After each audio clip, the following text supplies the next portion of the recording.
Joseph. We are sanding a driveway, and you're my camera girl today. Apparently. You didn't even correct the girl part. Woo, the sander started and everything. It would suck if we had an electric one. Yeah. It's funny because every time Samantha films this, it looks like it's not starting because I keep going like this. And the throttle it looks like is just slow. I'm running the throttle. I think one of the videos I even said something, she said something about like, if the sander will start, and I'm like, no, I'm not trying to start it, I'm running the throttle. It starts every time. It's hard to hear it if the door's shut. Yeah.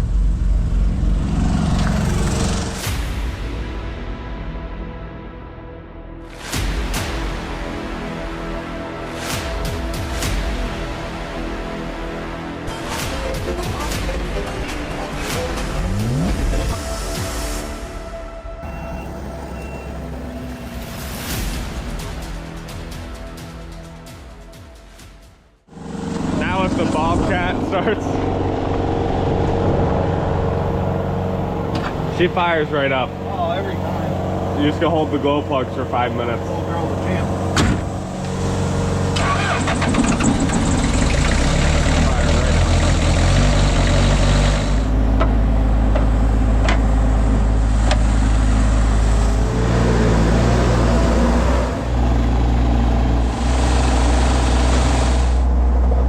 Those don't like to go through the sander. I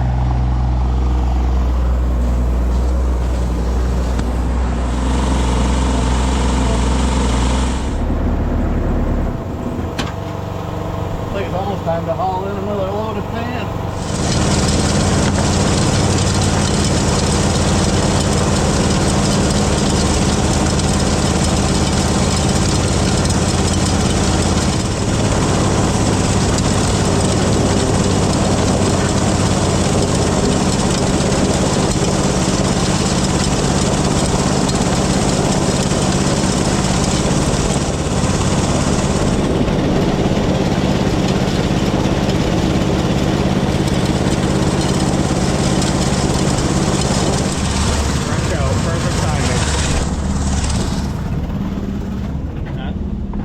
Yep, perfect timing. Good deal. Perfect. Hey, we didn't film any of that.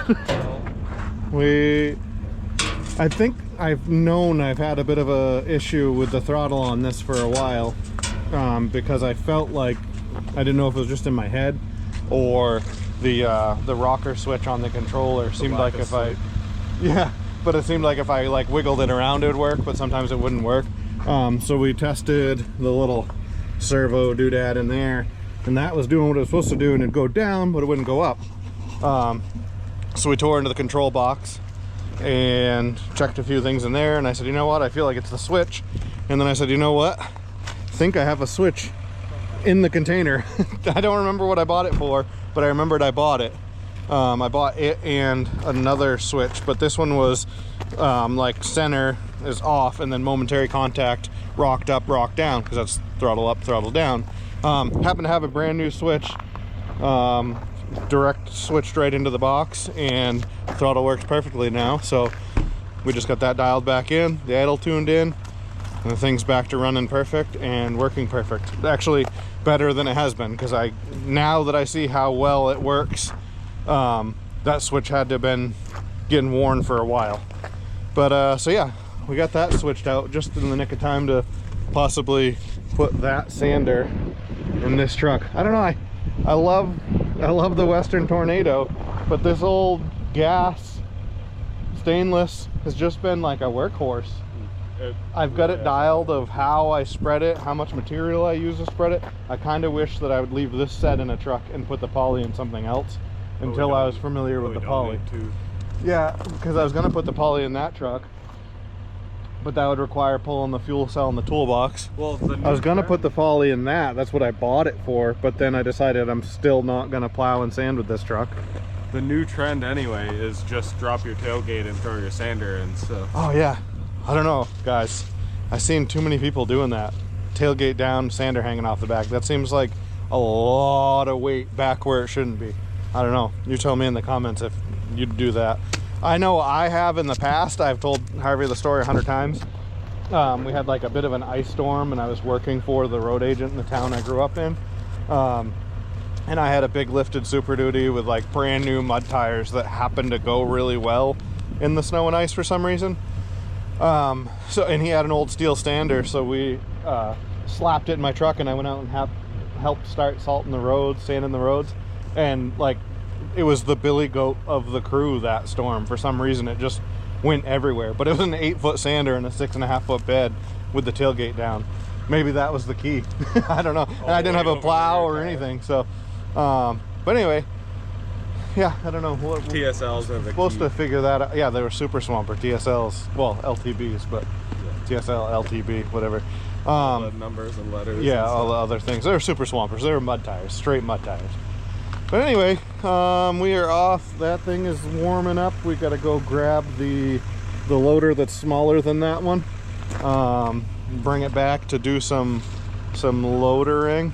But we got to do some forklifting that maybe I think the Bobcat would do what we need to do, or half of what we needed to do, but it wouldn't do the other half. So we need to just go get the loader anyway, and I don't see any snow in sight for a couple days, so we'll bring it home and do the few things we need to do. Maybe run it through the car wash when we're done before we bring it back there, all fresh greased and washed, and be ready for the next storm. So off we go. We let them down. We didn't record again? Yeah. But there was a bunch of ice right there for melting. Something had melted and froze, so we just mired that. We put like half a bag of salt on it. I dumped half a bag of salt on the trailer. The loader is on. Yeah, we loaded up the loader. We'll maybe get some video. Loaded the loader. We might get some video of unchaining that. Oh, and there you taking go. it off, because we didn't get a video of putting it on. But yeah.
I said it's a nice door, man.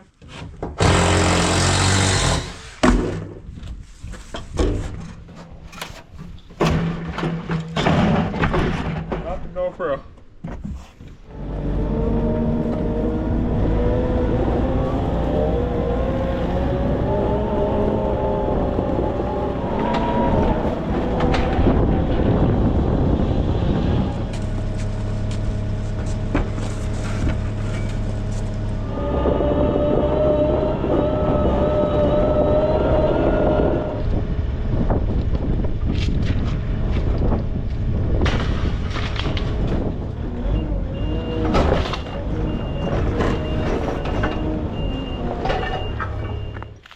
All right.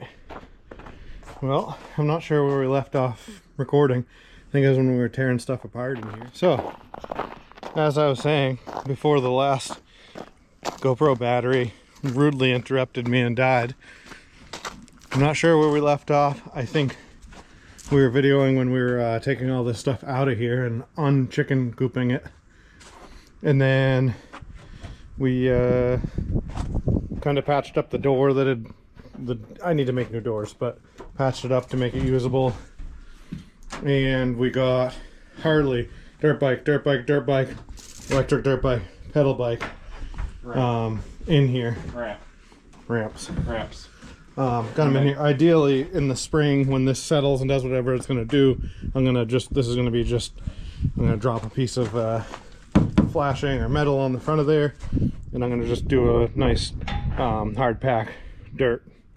It'll be just a ground level sort of deal. And I was gonna see if we could fit that other trifold ramp in here. Oh yeah, we should be able to. But yeah, so we're just throwing some stuff in here to make room in the barn so we can start with that barn clean out process. I'm assuming next year what's going to happen is Bentley has a nice metal bench that we will put in here, and this will be kind of like his little dirt bike shop shed thing. And then my Harley will just be probably in the barn. I imagine when the barn's like poured and concrete, I can just pull that in there. All summer it'll probably be outside. Or yeah, all summer it'll probably be outside like it was last summer. And I mean, it'll be what it is. It but has a nice cover. Yeah, have a nice Harley cover. Doesn't put it on it. Anyway. Actually, we should throw that on that. Yeah, I'd rather wash it before I put the cover on. Anyway, everything's in there. That's what's going in there for now. Other than like maybe a few of Bentley's dirt bike things we'll set in there. He's got like a little box of tools and parts, and an aluminum ramp. We'll load up that sort of stuff in there to free up space in the barn. But as for today, I think we're calling it. We have some more W projects like this for tomorrow, so we'll probably give you another video similar to this tomorrow. But for now, we're out of here. So peace out, YouTube.